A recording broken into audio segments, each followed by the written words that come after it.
बोलो विष्णु भगवान की जय। दोस्तों, आज हम बात करेंगे गरुड़ पुराण के 16वें अध्याय के बारे में। गरुड़ बोले, हे दया सिंधो, मैंने सुना है कि अज्ञान के कारण प्राणियों का जन्म मरण लगा रहता है।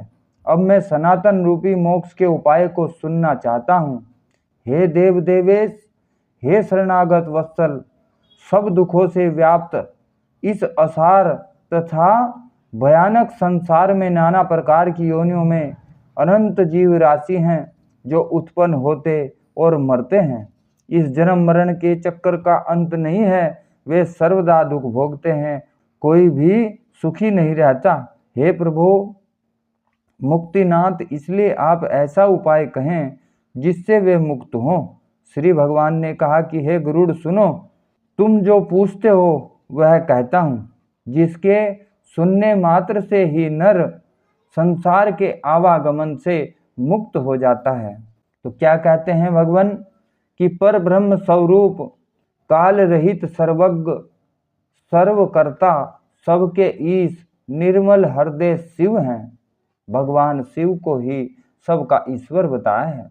वह स्वयं ज्योति आदि अनंत रहित निर्विकार ब्रह्म आदि से भी परे निर्गुण सतचित आनंद स्वरूप परमेश्वर हैं। उनके असंख्य नाम जीव अलग हैं। जिस प्रकार अग्नि से चिंगारी निकलती है, उसी प्रकार अनादि के फेर में पड़कर उनके शरीर आदि द्वारा उपाधि से जीव अलग होता है।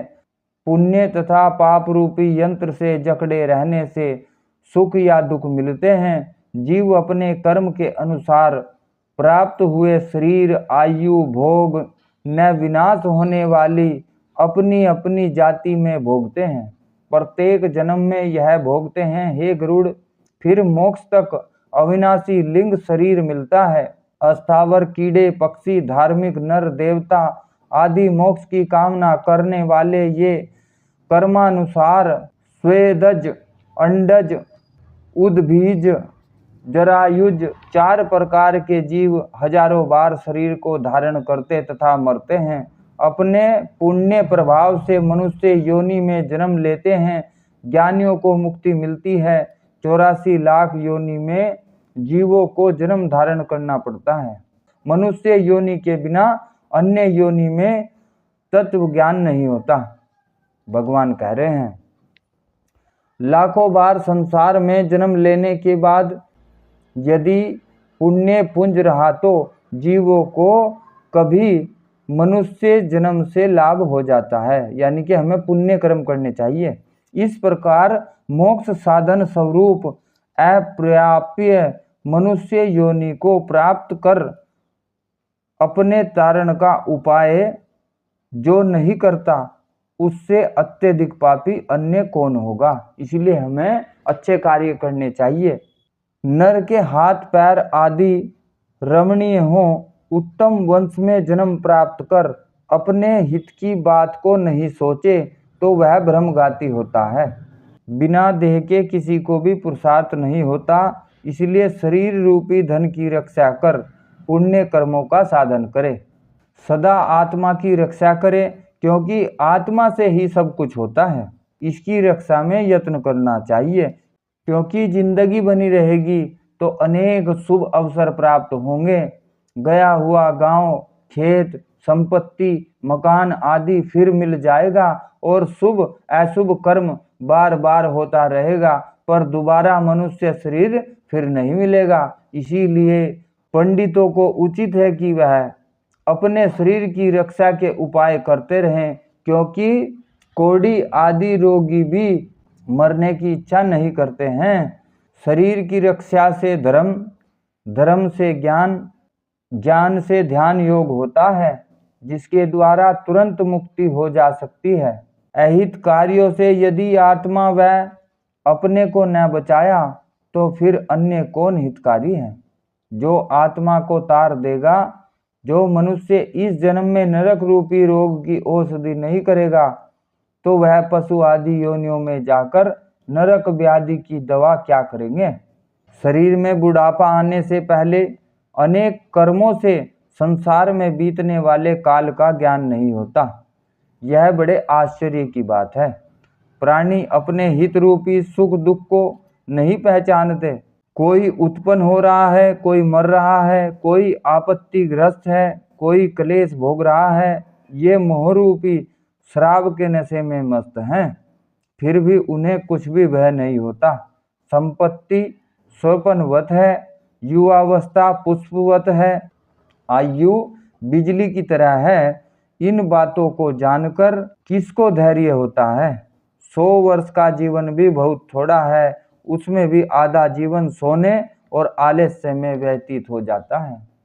अविष्ट बालपन, रोग, बुढ़ापा आदि में व्यर्थ समाप्त हो जाता है। मोक्ष के साधन में, ब्रह्म चिंतन में, उद्योग रहित शयन कर भय स्थान में विश्वास करने वाले प्राणी हाय क्यों नहीं काल द्वारा मारे जाएं। जल के बूंद की तरह शरीर में जीव को दबाकर अस्थिर प्रिय के श्वास में कहीं स्थित रह सकता है। अहित करने वाले को अपना हितैषी माने, अध्रुव को अटल माने, अनर्थ में अपनी अभिष्ट सिद्धि मानने वाले व्यक्ति मुक्तिदायक आत्मज्ञान नहीं जानते। वे देव माया के फंदे में अपने को फंसा देखकर भी ठोकर खाते हैं, सुनकर भी नहीं समझते, पढ़ने पर भी अज्ञान बना रहता है। यह कोई नहीं समझता कि मैं काल रूपी अथाह संसार सागर में मग्न हूँ, जिसमें मृत्यु, रोग, बुढ़ापा आदि व्याप्त है। जिस प्रकार जल में स्थित कच्चा घड़ा प्रतिपल में नष्ट होता हुआ रहता है, मालूम नहीं पड़ता, उसी तरह प्रति अक्षण में नष्ट होने वाला काल भी नहीं पहचाना जा सकता। घेरे में हवा भी बांधी जा सकती है, आकाश का खंड खंड भी किया जा सकता है, लहरों को भी गूंथी जा सकती है, किंतु आयु में आस्था नहीं हो सकती। वह काल भूमि दहन कर सकता है, मेरु पर्वत को विशीर्ण कर सकता है, समुद्र के जल को सुखा सकता है, तब शरीर की क्या गणना है? मेरे पुत्र, मेरी स्त्री, मेरा धन, मेरा बांधव, ऐसी बातों का प्रलाप करने वाले मनुष्य रूपी बकरे को काल रूपी भेड़िया मार गिराता है। यह काम मैं समाप्त कर चुका, यह अविशिष्ट है, क्रिया कार्य व्यर्थ हो गया, ऐसी इच्छा करने वाले को काल अपने फंदे में कर लेता है। जो कल करना है उसको आज करें, जो शाम करना है उसको प्रभाते कर लें, क्योंकि तुमने कितना काम किया और कितना काम बाकी है, इस बात का काल इंतजार नहीं करता। मृत्यु रूपी शत्रु को आप पर आक्रमण का वृद्धावस्था ने आकर मार्ग बतलाया। जिसके सैनिक असाध्य रोग हैं, इनसे बचने वाले ईश्वर की शरण में क्यों नहीं जाते? प्राणियों को तृष्णा रूपी सुई से कोंच कोंच विषय रूपी घी में गिरा, राग द्वेष रूपी अग्नि से पका मृत्यु भोजन करती रहती है। यह जगत ही ऐसा है। बालक, जवान, बुढ़ापा, गर्भस्थ, चाहे जो भी हो, सबको मृत्यु घेर लेती है।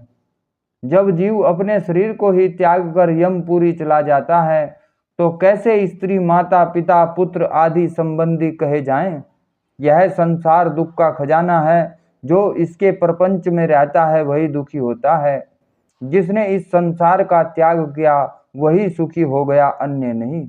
अतः संपूर्ण कष्टों को उत्पन्न करने वाले आपत्तियों का खजाना तथा संपूर्ण पापों का आश्रय रूप संसार से मुक्त हो इसे क्षण भर में त्याग दे। लोहे तथा लकड़ी के पासों से जकड़ा हुआ मनुष्य छट सकता है, किंतु पुत्र स्त्री रूपी पास से कभी भी प्राणी की मुक्ति नहीं हो सकती। जो मनुष्य जितना प्रेम भाव संबंधियों से बढ़ाता है, उसके हृदय में उतना ही दुख रूपी कांटे चुभते हैं। हाय विषय हार करने वाले देह स्थित इंद्रिय रूपी चोर संपूर्ण धन मनुष्य का लूट उनका नाश करते हैं। जिस प्रकार मांस, लुम्बक, मछली लोह की कील नहीं देखती, उसी तरह आनंद लुब्ध मनुष्य यम बाधा नहीं देखता। हे गरुड़, अहित को जानने वाला, सदा कुग्रस्त कुमार्गी, तथा अपना उदर भरने वाला मनुष्य नरक में जाते हैं। आहार, निद्रा, भय, मैथुन ये सभी प्राणियों में एक समान हैं, परंतु ज्ञानी को मनुष्य कहते हैं और ज्ञानहीन को पशु कहा जाता है। प्रातः काल का समय मलमूत्र करने में, मध्याह्न का समय खाने पीने में और रात का समय मैथुन निद्रा में मूर्ख लोग नष्ट कर देते हैं। अपने शरीर, धन, स्त्री, पुत्र आदि में सब प्राणी लगे हुए हाय अज्ञान रूप मोह में पड़कर उत्पन्न होते और मरते हैं। इस कारण सदा आसक्ति का महात्याग करें। यदि सब आसक्ति न छट सके तो संत महापुरुषों के साथ संगति करने से संसार रूपी रोग की औषधि मिलती है। सत्संग और ज्ञान ये ही दो निर्मल हैं। जिस मनुष्य के पास ये दो नहीं वह अंधा है। वह क्यों नहीं कुरास्ते में जाएगा। मनुष्य वर्ण और आश्रमों के आचार में निरत है, इसलिए मोक्ष धर्म को नहीं जानते। दंभों का नाश होता है। कोई क्रिया करने में संलग्न है, कोई व्रत करने में लगे हैं। ऐसे अज्ञानी जन छलियों की तरह विचार करते हैं। जो व्यक्ति नाम मात्र के कर्म कांड में लगे रहते हैं, यश आदि विस्तार विधान में मंत्र उच्चारण होम करने से स्वर्ग मिलता है, ऐसी भावना में रहते हैं। जो मेरी माया से मोहित हैं, वे मूर्ख दिन में एक बार भोजन या उपवास आदि नियमों द्वारा शरीर को सुखाने से मोक्ष मिलता है ऐसा जानते हैं। अज्ञानियों को शारीरिक दुख से क्या मुक्ति मिल सकती है। वाल्मीकि के ताड़न से कहीं सर्प मर सकता है। जो प्राणी मस्तक पर जटा का ढेर बढ़ाकर बगल में मर्ग चर्म दवा वेश बनाते हैं, वे दंभिक हैं। संसार में अज्ञानी पुरुषों की तरह स्वयं भ्रम में हैं तथा अन्य लोगों को भी भ्रम में डालते हैं। सांसारिक सुखों में आसक्त रहने वाला मैं ब्रह्म हूँ, ऐसा कहने वाले क्रम और ब्रह्म दोनों में भ्रमित ऐसे पुरुषों का अंत्यजों की तरह त्याग कर दे। जिस प्राणी के लिए ग्रह वन एक सा है, जो संसार में लज्जाहीन है, दिगंबर बन गंधर्वों के सदर्श भ्रमण करते हैं, वे सभी विरक्त हो सकते हैं।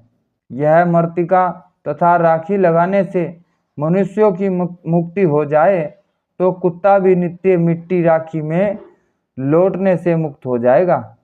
घास पत्ता जलाहार तथा वन में रहने मात्र से मुक्ति मिल जाए तो क्या निरंतर वनवासी तृणाहार आदि में संगलन जल का आहार करने वाले सियार, चूहे, हिरण आदि तपस्वी हो सकते हैं। मरने के समय जो प्राणी गंगा आदि तीर पर रहते हैं उनकी मुक्ति होती है। तब गंगा के किनारे बसने वाले मेंढक, मछली आदि की गणना योगियों में होगी, क्योंकि जन्म से लेकर जीव मरण पर्यंत गंगा तट पर ही रहते हैं।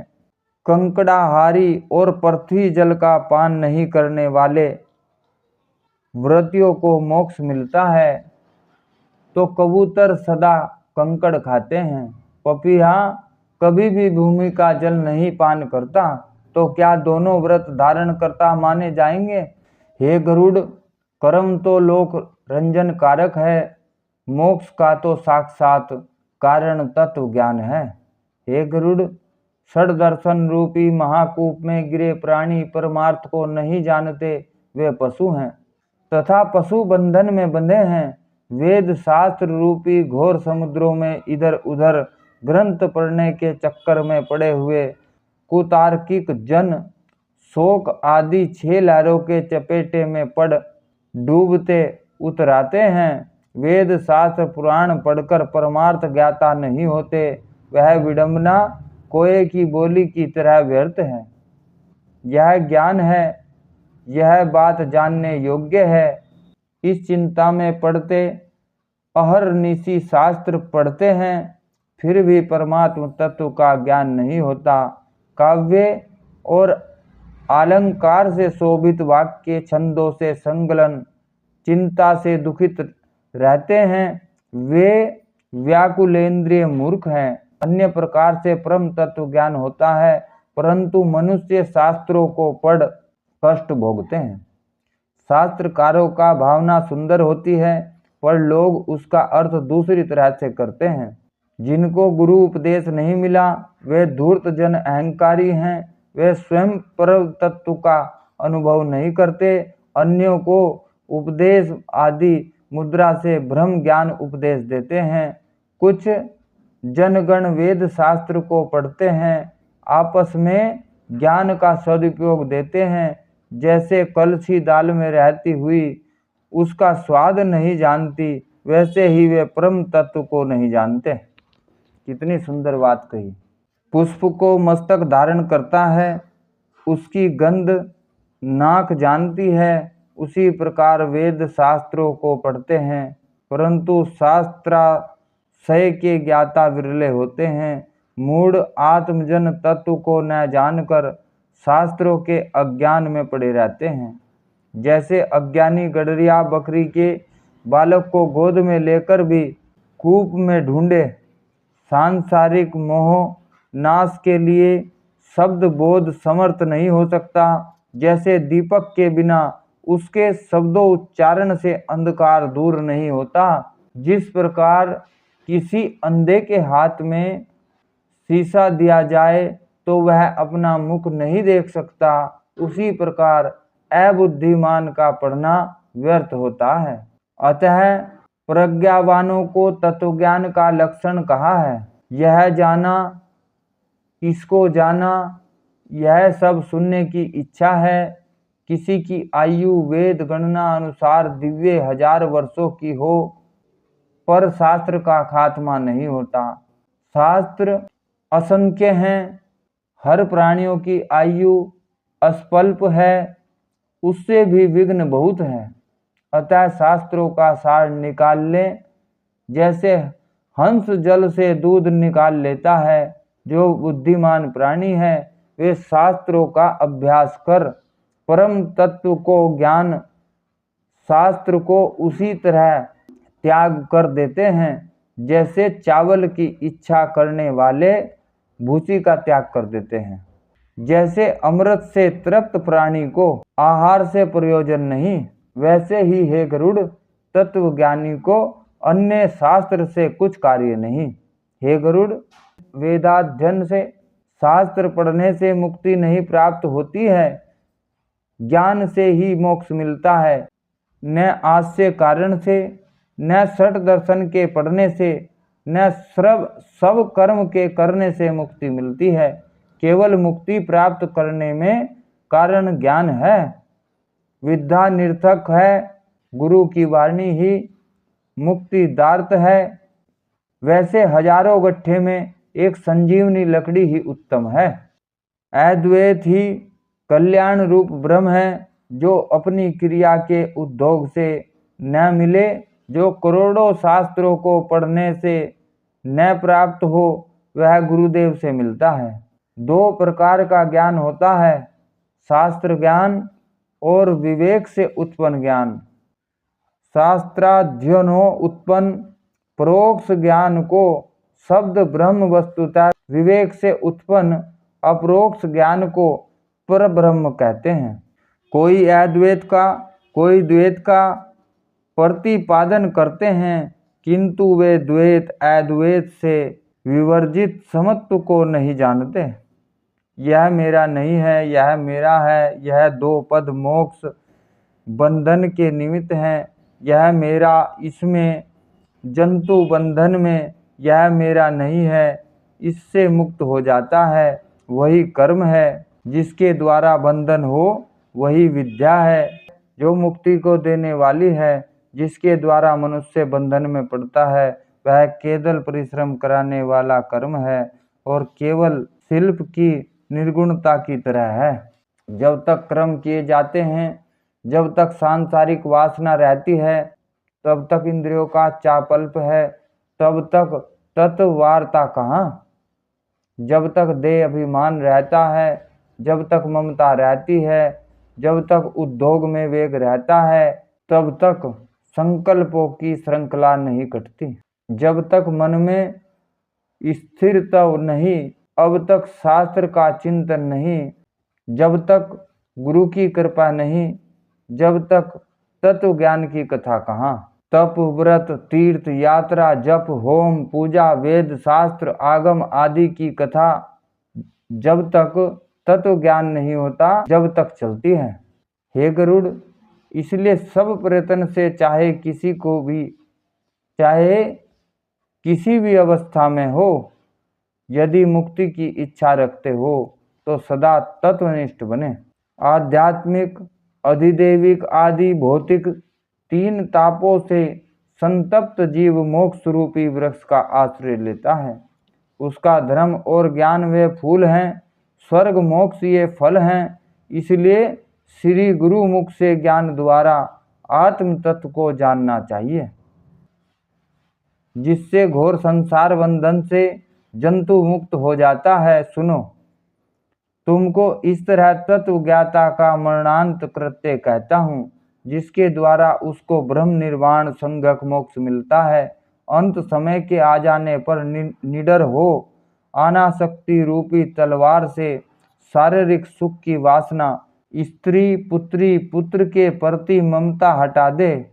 धीरशाली पुरुष घर से निकलकर पुण्य तीर्थ जल से स्नान कर पवित्र हो एकांत जगह में विधिवत कथित आसन पर बैठे अपने मन में शुद्ध त्रिवर्त पर ओमकार का अभ्यास कर श्वास को रोककर ब्रह्म जीव मंत्र बीज स्मरण करते हुए मन का निग्रह करे।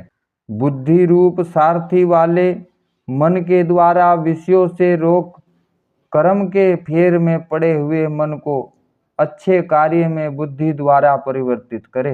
परम धाम रूप ब्रह्म, परम पद रूप ब्रह्म में ही हूँ, ऐसी भावना को निरुपाधि आत्मा में अपने मन द्वारा स्थापित करे।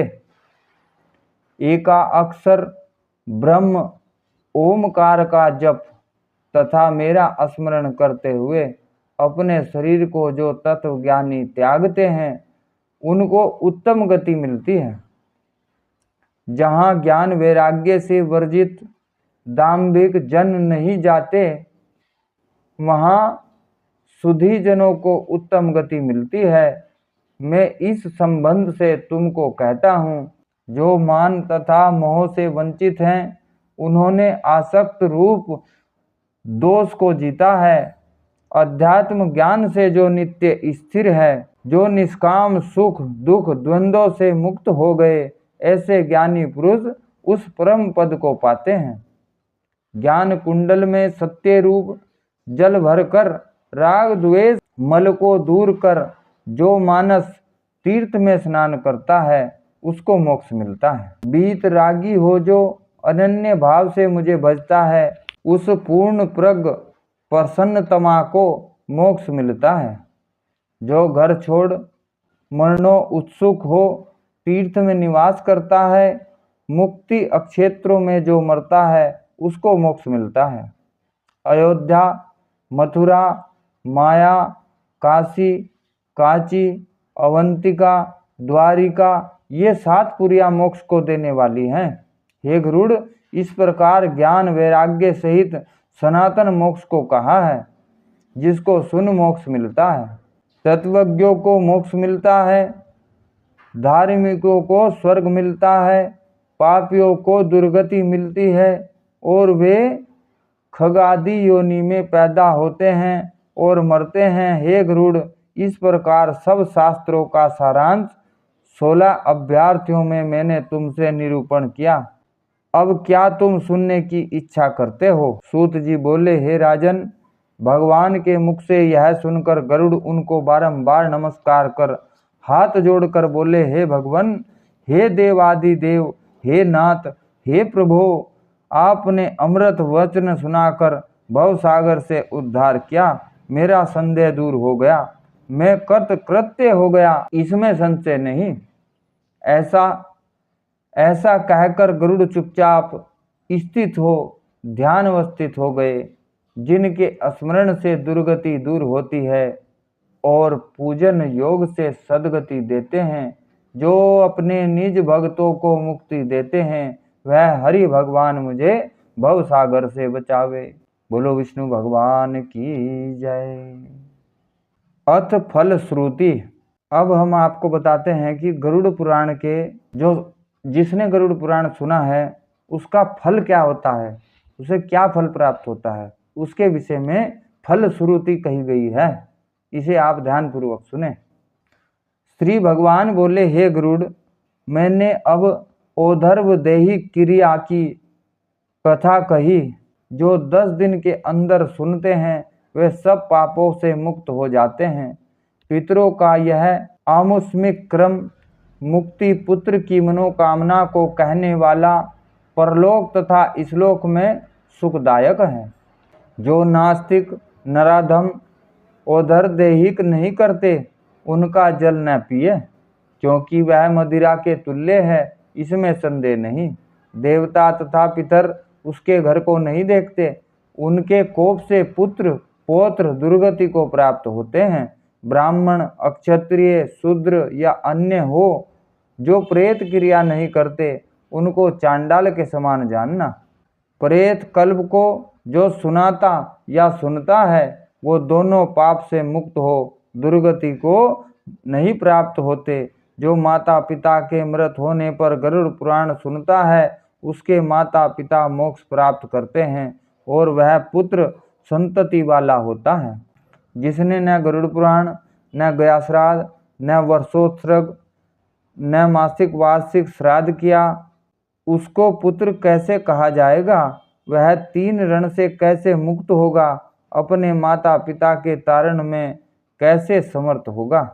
इसलिए सब प्रयत्न से गरुड़ पुराण सुनने से धर्म अर्थ काम तथा मोक्ष प्राप्त होता है और सब दुख नष्ट हो जाते हैं। पुण्य कारक पवित्र करने वाला पाप नाशक यह गरुड़ पुराण सुनने वालों की इच्छा को परिपूर्ण करने वाला है। सर्वदा सुनना चाहिए। जिसके सुनने मात्र से ब्राह्मण विद्या का ज्ञाता, अक्षत्रिय जमींदार, वैश्य धनी, शूद्र पातक से पवित्र हो जाता है। सुनने के बाद गरुड़ पुराण का पाठ करने वाले को पूर्वोक्त सय्यादान आदि से अन्यथा सुनने का फल नहीं होता। पहले गरुड़ पुराण की पूजा कर वस्त्र अलंकार गोदान दक्षिणा आदि से सादर वाचक की पूजा करें। बहुत पुण्य की इच्छा हो तो अन्नदान स्वर्णदान अधिक भूमि दान दे। भक्ति से पाठ करने वाले की पूजा करें। बहुत पुण्य की इच्छा हो तो अन्नदान स्वर्णदान अधिक भूमि दान दे। भक्ति से पाठ करने वाले की पूजा करें। कथा कहने वाले की पूजा करने मात्र से निसंदेह मेरी पूजा होती है। उसको संतुष्ट होने से निसंशय मैं संतुष्ट होता हूँ। इति फलश्रुति। बोलो श्री नारायण भगवान की जय।